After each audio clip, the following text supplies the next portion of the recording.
Hello family. അപ്പോൾ ഞങ്ങളുടെ രാവിലെ ഒരു ദിവസമാണ് നിങ്ങൾ ഈ കാണുന്നത്. രാവിലെ കുളിച്ച് റെഡിയായി നിൽക്കുന്നത് വെളുത്തുള്ളിയൊക്കെ പൊളിച്ചോണ്ട് നിൽക്കുകയാണ്. ഇന്ന് വർക്ക് കുറവാണ്, അതുകൊണ്ട് തന്നെ ഞങ്ങൾ വിചാരിച്ചു ഇന്ന് ഫ്രൈഡ് റൈസ് വെക്കാന്ന്.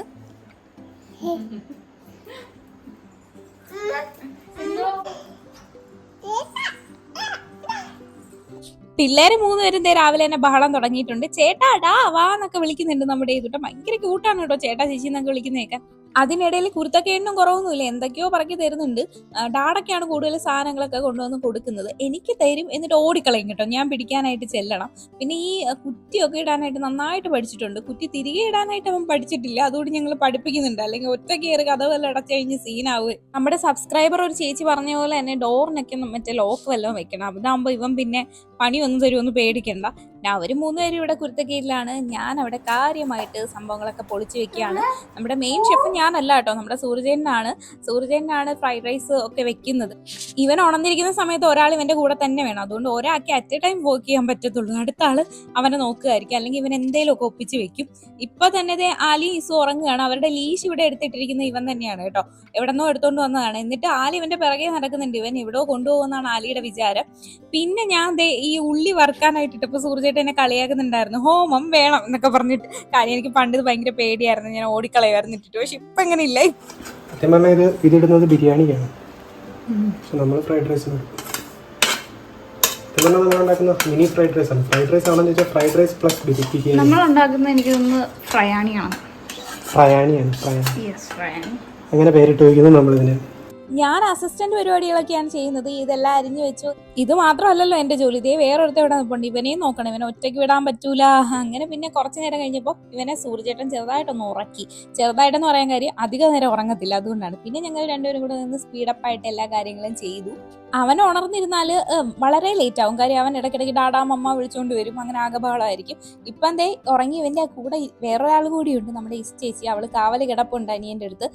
അപ്പോൾ ഞങ്ങൾ രണ്ടുപേരും എല്ലാം പൊളിച്ചു വെച്ചു, അരിഞ്ഞു വെച്ച്. പിന്നെ അരി അടുപ്പത്തിട്ടു സൂര്യചേട്ടൻ.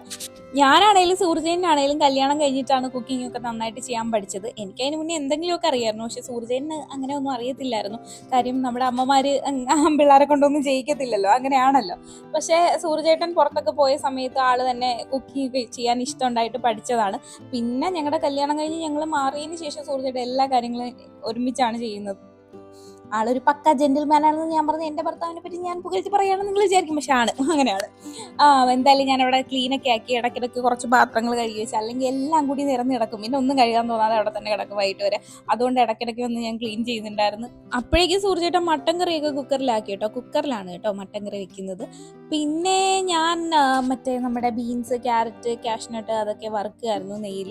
പിന്നെ ഞങ്ങൾ കലവിൽ ചിലയ്ക്കുന്നുണ്ട്, എന്താണെന്ന് എനിക്ക് ഓർമ്മയില്ല, എന്തൊക്കെയോ ഞങ്ങൾ പറയുന്നുണ്ടായിരുന്നു.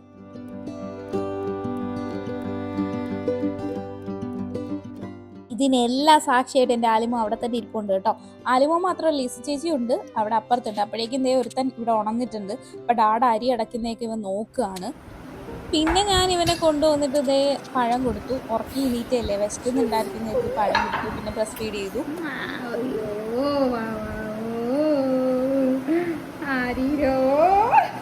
ഇതിനിടയിൽ ഇസുവിന്റെ ആലിയുടെ മീൻ വെക്കാതിരിക്കരുതല്ലോ, അപ്പൊ അതും വെച്ചു. അതിൽ കുറച്ച് മട്ടനും കൂടി ഇട്ടിട്ടുണ്ടായിരുന്നു. പിന്നെ പപ്പടമൊക്കെ വറുത്തു.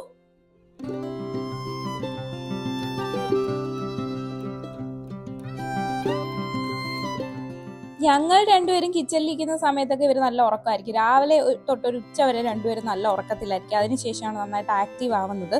അപ്പോൾ പിന്നെ ഇതെല്ലാം സെറ്റ് ചെയ്തു. അപ്പോൾ ഇതിനകത്തൊരു അബദ്ധം ഞങ്ങൾക്ക് പറ്റി. അബദ്ധം എന്താണെന്ന് ഇനിയുള്ള വീഡിയോയിൽ കാണിക്കാം. അതിൻ്റെ ഇടയിൽ ഇവൻ എന്തൊക്കെ കുരുത്തക്കേട് കാണിക്കണം എന്ന് ആലോചിച്ചുകൊണ്ടിരിക്കുകയാണ്. അവൻ എന്നെ അറിയില്ല എന്തൊക്കെയാണ് കുരുത്തക്കേട് കാണിക്കുന്നത്. ഒന്നും തറയിലൊന്നും വെക്കാൻ പറ്റില്ല എന്നേ, എല്ലായിടത്തും കാലയിലൊക്കെ ഇടും. പിന്നെ ഒരുത്തി വീണ്ടും ഉറങ്ങാനായിട്ട് പോയി. കട്ടിൽ കിടന്നാണ് ഉറങ്ങിയത്. എന്നിട്ട് ഇപ്പോൾ എണീറ്റ് വരുന്നുണ്ട്. ആലിക്ക് മൊത്തത്തിൽ കിളി ഉറക്കുന്നുണ്ട് കേട്ടോ. ഇന്ന് എന്തൊക്കെയോ സ്പെഷ്യാലിറ്റി ഉണ്ടല്ലോ ഇവിടെ നിന്ന് ആലോചിക്കുന്നുണ്ട്. അതിൻ്റെ ഇടയിൽ ചേട്ടനും അനിയനും കൂടെ എന്തൊക്കെയോ സംസാരിക്കുന്നത് കേട്ടു. ഭയങ്കര വർത്താനമൊക്കെയാണ് കേട്ടോ ഇവർ രണ്ടുപേരും. ആലിയുടെ മെയിൻ ഹോബി എന്താണെന്നറിയോ? ഏതുവിനെ സ്റ്റെപ്പ് കയറാനായിട്ട് പഠിപ്പിക്കല്, അവനെ ഹെൽപ്പ് ചെയ്യല്. ചുരുക്കി പറഞ്ഞ രണ്ടോമാരും മോശമല്ല കുരുത്തക്കേടിന്റെ കാര്യത്തില്.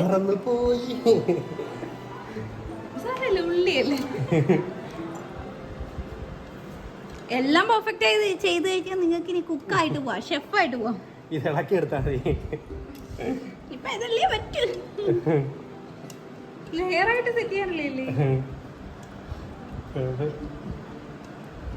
ഈ ഡാഡച്ചക്കൻ്റെ കാര്യം കുമ്മം തന്നെ. അതിനിടയിൽ വേറൊരുത്തൻ ഡിമാൻഡ്, അവനും അതിനകത്ത് ഇടണമെന്ന്. ചൂടൊക്കെയാണ്, അപ്പം വേണ്ട ഇപ്പം ഇടണ്ട, കുറച്ച് കഴിയുമ്പോൾ ഇടിക്കാന്നൊക്കെ ഡാഡ പറഞ്ഞു.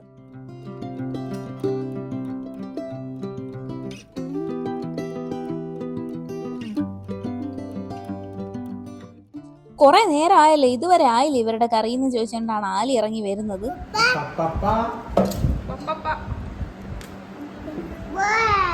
പപ്പടമാണ്. പപ്പടത്തിനാണ് ഒരുത്തം പപ്പപ്പ പപ്പപ്പ എന്ന് പറയുന്നത്. പാ വരുന്ന എല്ലാത്തിനും പപ്പ പപ്പപ്പ എന്നൊക്കെയാണ് പറയുന്നത്.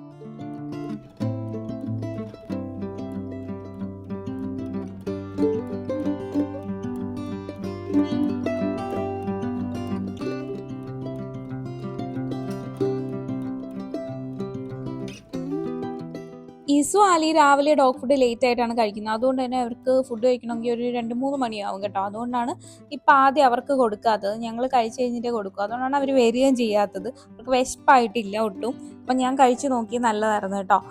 മട്ടനും കൊള്ളായിരുന്നു, അതുപോലെ തന്നെ ഫ്രൈഡ് റൈസും കൊള്ളായിരുന്നു. ഇതിൽ ഞാൻ എല്ലാം ഹെൽപ്പ് ചെയ്തെങ്കിലും എല്ലാം വെച്ചത് സൂർജേനാണ്. ഞാൻ ജസ്റ്റ് എല്ലാ കാര്യങ്ങളും അരിഞ്ഞു കൊടുത്തു, എല്ലാം സെറ്റാക്കി വെച്ചു, അത്രേ ഉള്ളൂ. പിന്നെ ഞങ്ങൾ ഇസുവിനും ആലിക്കും ഫുഡൊക്കെ കൊടുത്തു. അവർ രണ്ടുപേരും മിടുക്കരായിട്ട് കഴിച്ചു. അപ്പം അത്രയൊക്കെ ഉള്ളൂ, ഞങ്ങളുടെ ഫ്രയാണി കഥ കഴിഞ്ഞു.